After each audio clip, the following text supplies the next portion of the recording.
Howdy folks, and welcome back to Jurassic World Evolution with the mighty Jingles. If you're watching this, I'm at Gamescom. If you're not watching this, you may be at Gamescom as well. Hopefully you'll stop and say hello.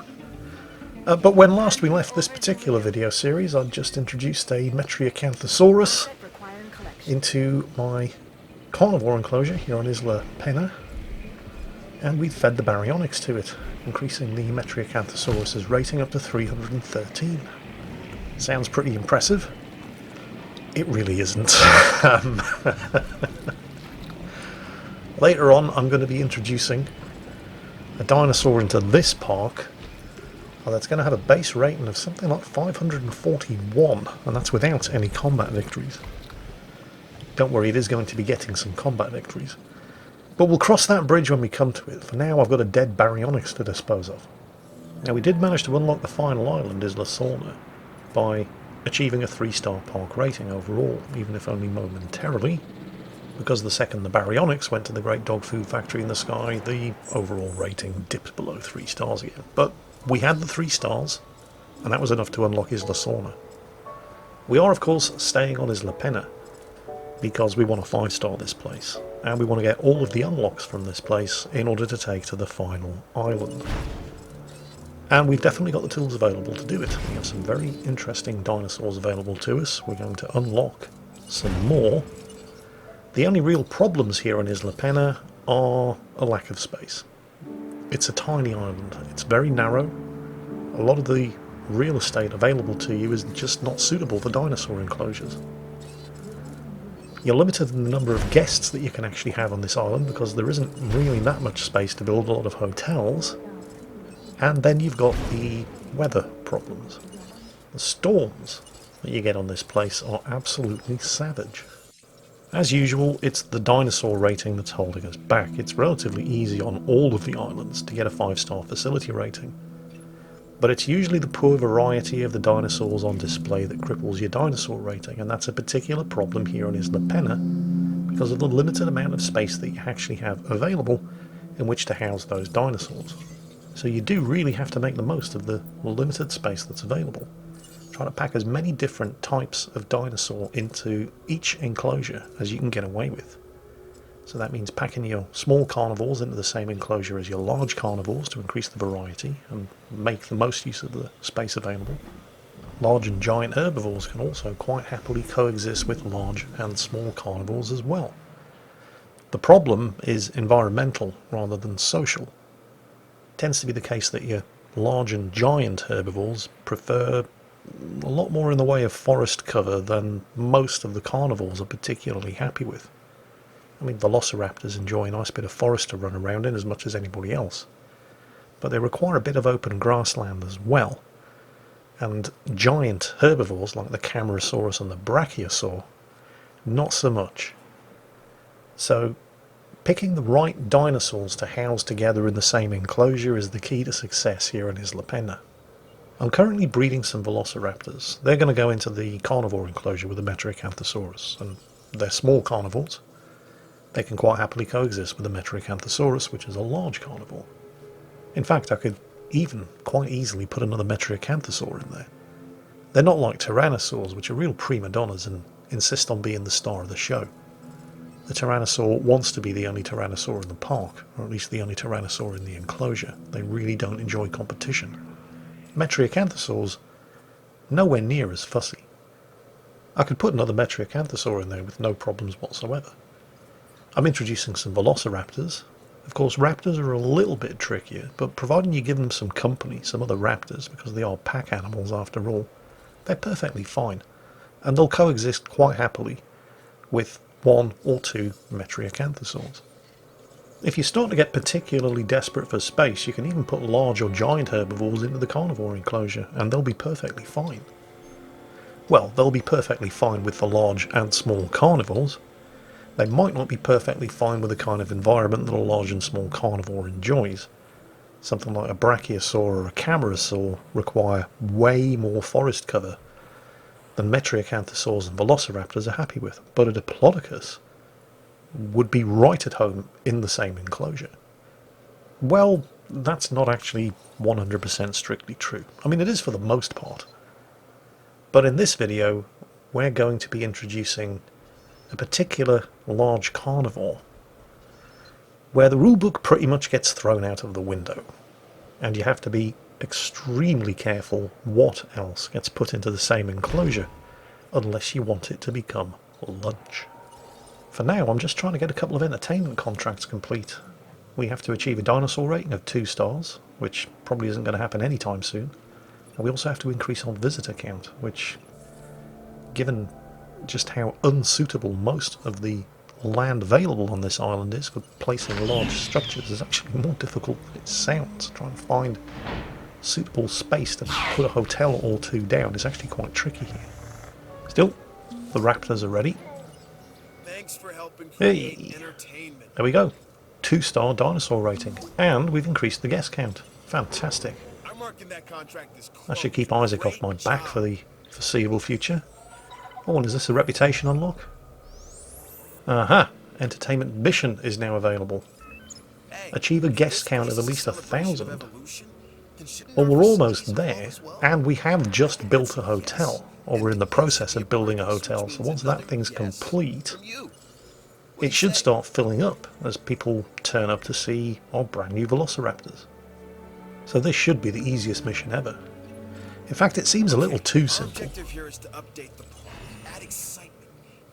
Aha. Yeah, I thought it was a little bit too simple.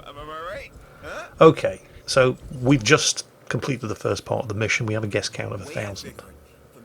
We seem to be running into power problems, however.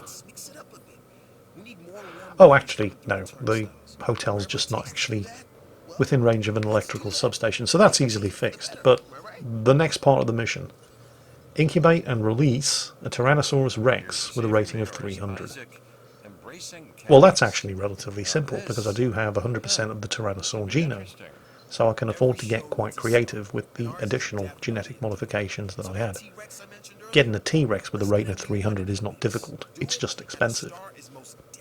The problem, however, is one of logistics. I can't put the T-rex into the herbivore enclosure, or it will eat all of the small and medium herbivores. And I don't really want to put it in the carnivore enclosure, because it will kill and eat the Metriacanthosaurus. On the other hand, there is a fair amount of real estate up here, on the right hand side of the monorail track, that I'd earmarked for a future dinosaur enclosure. I think it's about time I built it. So, we're going to need a Hammond Creation Lab. We're going to need a bunch of walls, nothing but the finest concrete reinforced steel fences. These are not the toughest fences you can have in the game. I haven't unlocked electrified concrete reinforced steel fences, but I'm pretty sure that's an unlock on this island as well. And if I want the ranger teams to actually be able to get in there and resupply the dinosaur feeders, it's very important that I put a gate in the fence. I'm not going to make that mistake twice. And when it comes to actual visibility of the dinosaurs in this enclosure, there is nothing better than a gyro station. Lets the guests really get up close and personal to the carnivores. Overall, things are actually looking quite healthy at this point. I almost have a 4-star rating, and that's just with the introduction of the velociraptors. Of course, I'm about to introduce the Tyrannosaurus Rex, so that's going to be even better. I have to actually get around to introducing the Tyrannosaurus, of course, and that's going to be really expensive. Here's a modified T-rex I prepared earlier. I just can't afford to actually incubate it yet. It's going to cost over $5 million. But it's going to blow the mission requirements right out of the water. It's only actually required to have a rating of 300. This sucker has a rating of 445. So the second I have the money, I'm starting the incubation.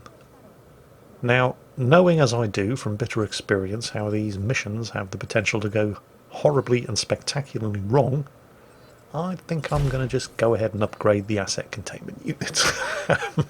Just in case. Quite some time later, because these things do take a while to incubate, contract complete. I'm just gonna come out and say it. Quite some time later, because these things do take a while to incubate, I have successfully incubated a dinosaur, which has completed an entertainment contract, which has pushed me above the threshold required to unlock the wetland cosmetic pattern gene.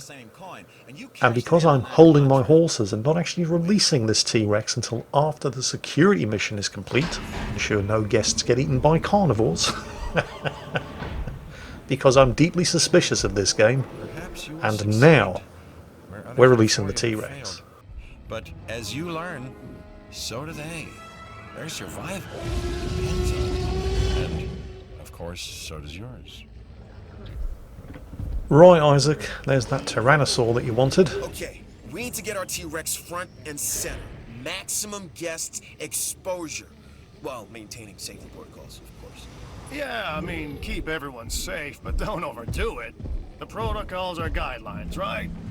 First and foremost, let's give our guests the show they've come to see. The ultimate T-Rex encounter. The roar of the crowd. The roar of our star performer. Think of the possibilities. Yeah, you see, this is why you wait until any safety-related contracts are out of the way before you release a mission-critical dinosaur.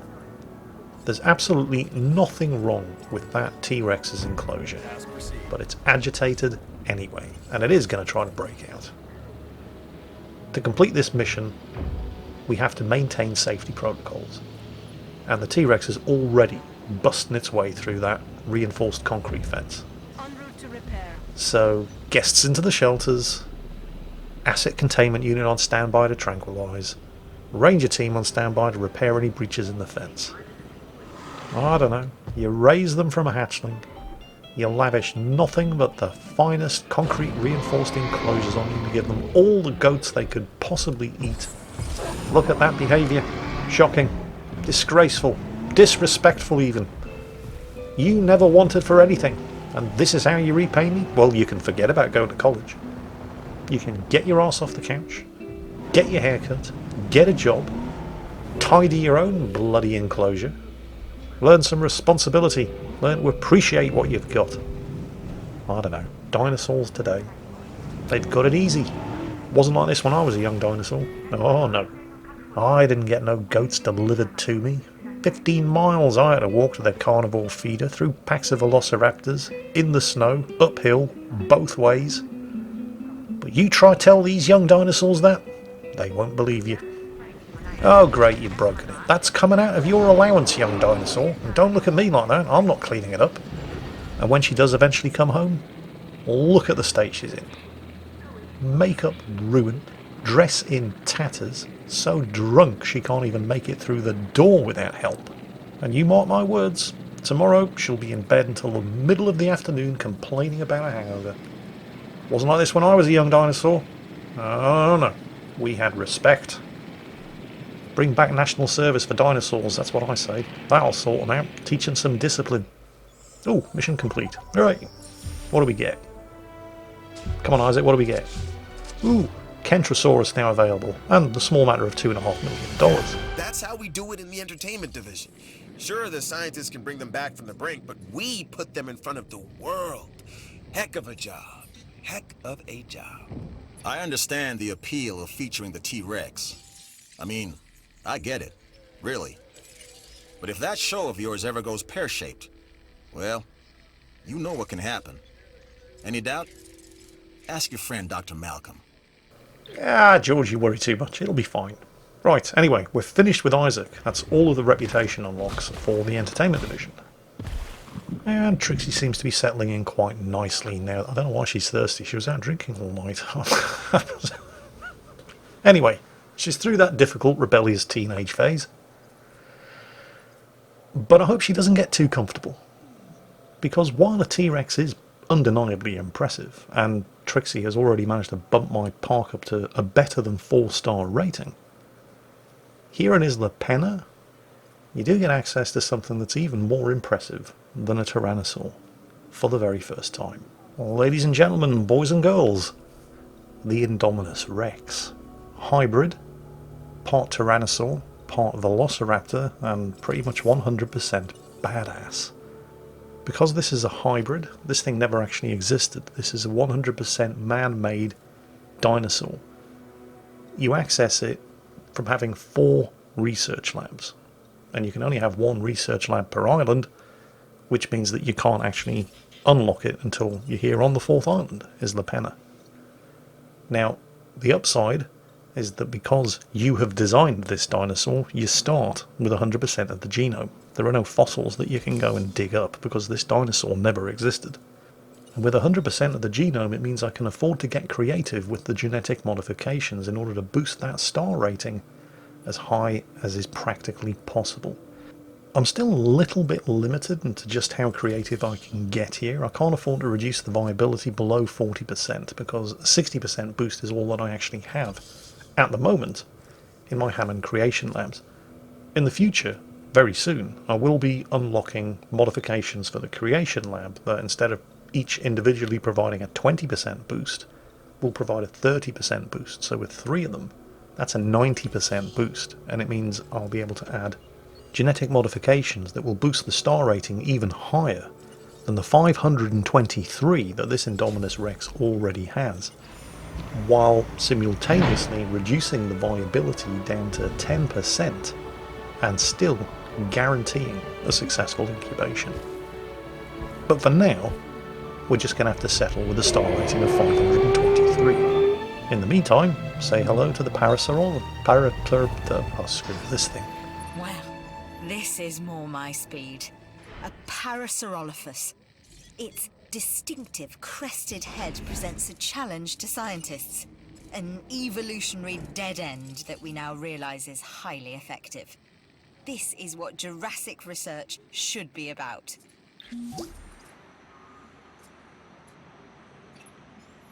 I see that genome contract went as planned. Good job.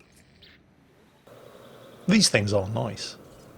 The only problem is they do require a very large social group. They're not so much pack animals as herd animals. You need, I think, a minimum of 4. So I'm going to have to incubate at least 1 more, probably 2 just to be on the safe side. Luckily, they're quite tolerant of not being entirely happy. They have a very low comfort threshold, so I probably have time to incubate another 2 before they start getting particularly angsty. While we're waiting for the Indominus Rex to finish cooking. What's Trixie up to anyway? There she is, just slobbing around as usual. Don't you go getting too comfortable, Trixie. Your cousin's coming to stay. She's going to be sharing your room. You probably won't like her. She has a bit of a temper. Oh, Trixie. Your cousin, Isaiah's come to visit. That thing just looks evil. Well, we all do things for many reasons. Sometimes reasons that we ourselves don't understand. But if achievements are what you're after, you've reached all that you can on Isla Pena. Hey, 5-star park rating. There's the woodland cosmetic gene unlocked. We've done it with 5-starred Isla Pena. Okay, I'm not quite sure what you're doing here, other than playing with fire. An Indominus Rex? You're creating a hybrid, a dangerous hybrid. You're not only creating life, you're condemning it. Hopefully not your own. Yeah. Shut up, Jeff Goldblum. I'm trying to make money here. We're going to get a picture of this. Ooh, $53,000. But no, we can actually do better than that. Let's wait until they are actually going for it and get a snap of one of them attacking. There. That's more like it. Nearly $118,000 for one photograph. Now we are, of course, going to stack this in favour of Isaiah here. Do you see what I did there? I finally made one of the titles of these videos make sense.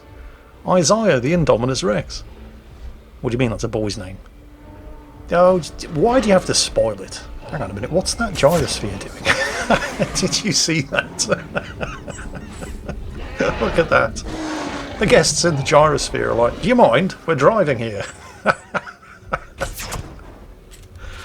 Anyway, back to the fight. So we currently have a 5-star rating. Oh, it looks like they're cooling off for the moment. This is usually the case when 2 aggressive creatures are confronting each other. That it doesn't always end up in a fight to the death. Usually there's a bit of posturing goes on. They make a loud noise. They try to make themselves look as big and threatening as possible.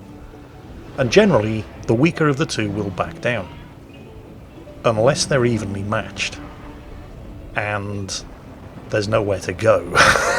And yeah, that's very much the case here. This is going to end in some serious blood. Ah, what are you doing? No, get away from the Jeep. No, don't eat the Jeep. Bad dinosaur. Give you indigestion. Will also cost me a lot of money. Oh, is Trixie? No, no, no. She's not that brave. It looked like she was going for it, but no, she's just making a lot of noise. Oh, seriously, Isaac? Bugger off. I'm busy. Right. Wait, they're eyeing each other up again. No, Trixie's not interested. What's Isaiah up to? Just having a casual drink. Well, this is no good. We want to see some bloodshed. That's what gets the bums on seats. You can't hide forever, Trixie. Here she comes. Is this going to be it? Or are they just going to unfriend each other on Facebook? Oh, no, no, not just yet. Hang on. Why is Isaiah looking at us like that? I don't like this. See, Trixie runs around and makes a lot of noise. But Isaiah actually goes for the Jeep. Maybe releasing an Indominus Rex wasn't such a good... She's going for it again. No! Isaiah, bad dinosaur. Stay away from the Jeep. Maybe she just doesn't like the name. I mean, it's a fair point. If you were a woman, would you want to be called Isaiah? If you were a man, you probably wouldn't want to be called Isaiah. So maybe she's just trying to let me know that she's upset with my choice of name for her. Yeah, it's entirely possible. She's coming for it. Wait, no, no, no. I think this is it. Alright, tell you what. If you win this fight, we'll call you Isabel. How about that? Try not to read too much into the fact that Isabel is actually Rita's middle name. Oh, I'm going to catch so much hell for this. Go on, Izzy. You can do it. I mean, I know you're going to do it because I'm cheating and I'm healing you, but you probably don't actually need the help because you are an Indominus Rex. And you have a star rating of 523. And that's only going to get better when you finish off Trixie here.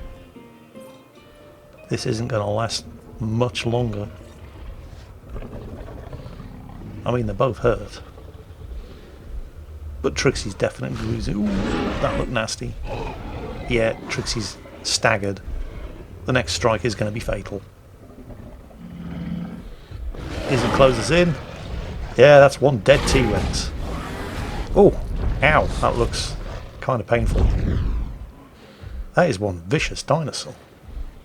Now remember, young Isabel here came into this world with a star rating of 523, but having just killed, and in the process of eating, young Trixabel, she now has a star rating of 745.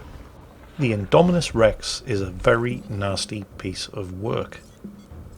But young Isabel here is not the only hybrid dinosaur available in Jurassic World Evolution. There is another. We don't have access to it yet. We're going to have to wait until we get to Isla, the final island in the game, before we can unveil that. But we're more or less pretty much done here on Isla Pena. We 5-starred it. We still have a couple of unlocks to get for the science and security divisions, but that ain't going to take too long. We're still going to stick around and do them, of course, because doing so will unlock fresh large carnivores like the Carnotaurus and the Suchomimus, as well as essential facilities like large power stations and electrified concrete fences. And I'd like to be able to tell you that I achieved all of those unlocks without any major mishaps along the way. I'd like to be able to tell you that.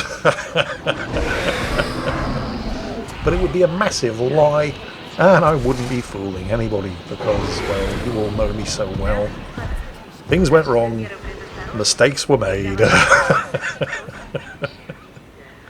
But it's all part of the fun. This, by the way, is the Carnotaurus. This is from Jurassic World: The Fallen Kingdom, new movie. This is what you get for maxing out your reputation with the science division. This carnivore, the Carnotaurus, was first discovered in Argentina. The name means meat-eating bull. As if a regular bull wasn't bad enough. Don't worry, it'll be dead soon. I've released it into the same enclosure as Isabel. Because some people just want to watch the world burn. But while Isla Pena is kind of daunting at first, because the storms are savage, and you really do have to make careful management of the available space, as long as you don't mind basically having to rebuild your park every time a storm hits, and you are careful with how you allocate space to the various different dinosaurs, it's really just a question of time before you unlock absolutely everything that Isla Pena has to offer, and you're ready, if you haven't already, to move on to Isla Sorna, the last island in the game, and that will be coming up in a future video. I hope you enjoyed this, and as always, take care, and I'll catch you next time.